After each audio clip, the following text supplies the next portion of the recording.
despite the victory on Monday night, a little bit of a somber tone on here on the Bombers Beat podcast, and a somber tone around the New York Yankees based off a play that happened in the top of the ninth inning. Oswaldo Cabrera, tagging up from third base, had to maneuver around a throw that led the catcher up the line a little bit. So he had to move a little bit outside of the baseline, and that brought him a little bit past where he could reach for the plate. He then had to kind of stop his momentum and kind of dive back toward the plate to make sure that he scored the run. Unfortunately, on that dive, his left foot got caught underneath his body, and as he was reaching for home plate and touches home plate, his leg snapped. And you may know a little bit more information as you listen to this podcast here on Tuesday morning. I'm recording right after the final out here. It's 12:45 a.m. Eastern time, but Oswaldo Cabrera was down as both teams' medical staff attended to him, and he was taken off the field in an ambulance. The YES Network did not show a replay. I'm sure for those of you that want to see what happened, there are some accounts out there that have it. Any accounts that were initially posted it as a run-scoring play immediately took it down because of the injury. But whether it's a broken ankle or broken tibia, whatever it is, it was a very bad injury. And just, I won't describe it in gruesome detail, but just understand that his foot was pointing in a direction that it shouldn't have been pointing, to make it very obvious that this was a devastating injury and a very bad break on his left leg. So, thoughts and prayers to Oswaldo as he obviously will be probably having surgery overnight, and will start the long recovery process. I would be surprised if he plays another game this season. That was a pretty brutal injury. I don't think we're looking at a 6 or 8 week timeline here. I'm not a doctor. I'm not going to pretend to be, but I would be surprised if he plays again this season.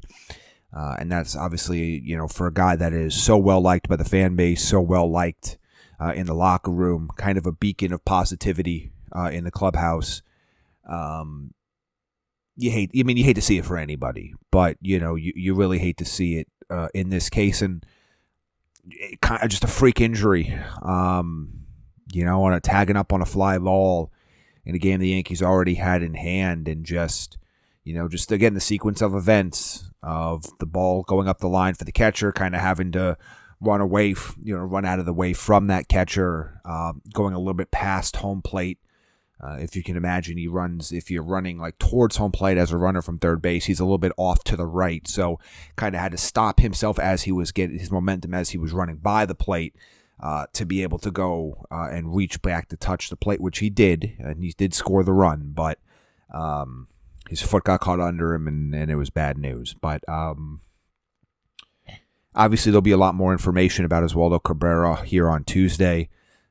And probably as you hear this podcast, said he hasn't, the injury happened, as I'm recording this right now, the injury happened about 20 minutes ago. So there isn't a ton known about what happened, but it's tough. But let's break down the game. Obviously, as I told you, I'm recording this right now it's now 12:48 a.m. Eastern. I know a lot of people that have regular real jobs have to be able to go to work and probably didn't stay up to watch this game. So let's talk about the fun part of the game and for a moment here. This was a very home run heavy game. Both teams here combined for 7 home runs in the game. The Yankees had 4 of them themselves. Julio Rodriguez got things going with a home run to straightaway center field In the bottom of the first inning, Trent Grisham answered with his 11th home run of the year. In the top of the third, Polanco got his 10th home run of the year in the bottom of the third.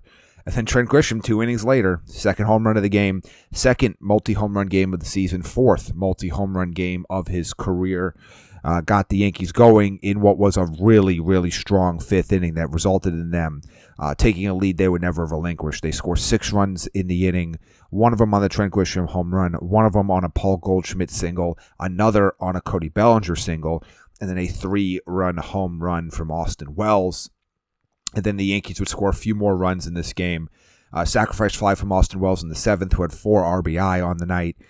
They got a 2-run home run from Anthony Volpe in the top of the 9th. And then obviously the play that resulted in Oswaldo's injury, a sacrifice fly from Judge in the 9th. And, as things, even though things looked pretty good, they had an 8-2 lead heading into the 7th. Then the Mariners ended up scoring a run to make it 8-3. It was still that score going to the bottom of the inning, and then things got a little bit hairy. Tim Hill had some struggles, and he's now, he allowed a 2-run home run to the pitch hitter Cal Raleigh, who really just smashes against left-handed pitching, and did so here as well. But not pitch hitter, excuse me, the catcher, Cal Raleigh, sorry, because they had Mitch Garver pitched hit earlier in that inning. But he hits that 2-run home run, and it brought it the game to 8-5, and it made things a little bit more interesting. Devin Williams comes into the game, gives up a leadoff single. I shouldn't say a leadoff for him. It was the middle of the inning, but single for him gets out of the 8th inning, and then obviously the Yankees have that eventful, both positively and negatively, 9th inning that really put the game out of reach. But Clark Schmidt, solid overall. He had some shaky moments. He gave up a couple solo shots in this game, but finished the game 6 innings, 3 hits, 2 walks, 3 earned runs, 6 strikeouts. Again, I would just say a typical Clark Schmidt outing for him. I don't think you're not going to see a ton of blank sheets. You're not going to see a lot of 7-8 inning outings where he gives up 1 run, 0 runs, but if he gives you 6, gives up somewhere between 1 and 3, I mean, that's kind of what you're expecting from him, and that's what he's been able to do in these last couple starts against San Diego and now Seattle. Lighter Devin Williams and Ian Hamilton had 2 1/3 innings of scoreless baseball, but Tim Hill has now given up runs in 4 of his last 8 games, so he's having a little bit of struggles out of the pen right now, and obviously he's their high leverage lefty. Right now with Yarborough kind of doing that spot start / multi-inning role, Tyler Matzik has not been good, and you've kind of seen that for the most part they're trying to keep him away from those. They have the lead high leverage situations, but they're in an interesting spot with him right now. Again, this is somebody that was really good for them when they picked him up down the stretch last year, had a really solid start to the season. But I would say the last, what are we looking at here? 3 weeks or so, it's been a struggle. And his ERA has gone from, in that period of time, his ERA has gone from 2.38 to 3.86. So just something to be aware of now, that he's given up, 2, 3, 4, 5 runs in his last 8 outings, and at least 1 run in 4 of those 8 outings. But overall, the Yankees really brought the boomsticks out here. Trent Grisham was amazing in this game. Top of the lineup was really good overall. Every single person in the starting lineup got at least 1 hit, and the top 6 all got at least 2 hits, except for Ben Rice, who only got 1, but it was a double. But yeah, Trent Grisham 3 for 6, 2 home runs in this game. Aaron Judge 2 for 3 with 2 walks. His on-base percentage has gone above 500 again. Paul Goldschmidt 2 for 5. His on-base percentage is flirting with 400, and he's flirting with a 900 OPS now. And Austin Wells, good to see him, get some big hits. Wells and Volpe both to get home runs in this game. 2 guys that have been a little bit up or down so far this season, but just an unfortunate ending. You think about the 9th inning with Cabrera getting that single. He was the last Yankee starter that didn't have a hit, in that game. So it was very exciting to see him get on board, and then just an unbelievably unfortunate incident at the end of the game that's really kind of clouded this win. But, you take the victory. You have another night game tomorrow. That's all you can do. You're bringing your ace to the mound. Another 9:40 p.m. start time. Max Fried, Brian Wu. Two really, really good pitchers. This should be a really interesting pitchers duel. We will see what the Yankee situation is going to look like roster-wise. DJ LeMahieu is reportedly very close, and I don't know, I would not be shocked if he makes it into the lineup for this game, given the circumstances now, because Oswaldo is going to miss a very significant amount of time. If not, we'll see some combination of Oswald Peraza, Yorbit Vivas, and Pablo Reyes. Two of those three guys manning that second base and third base spot in the meantime. So we'll see what happens. My guess is if it's not DJ LeMahieu, that we'll probably see Vivas at second base and Peraza at third base on Tuesday.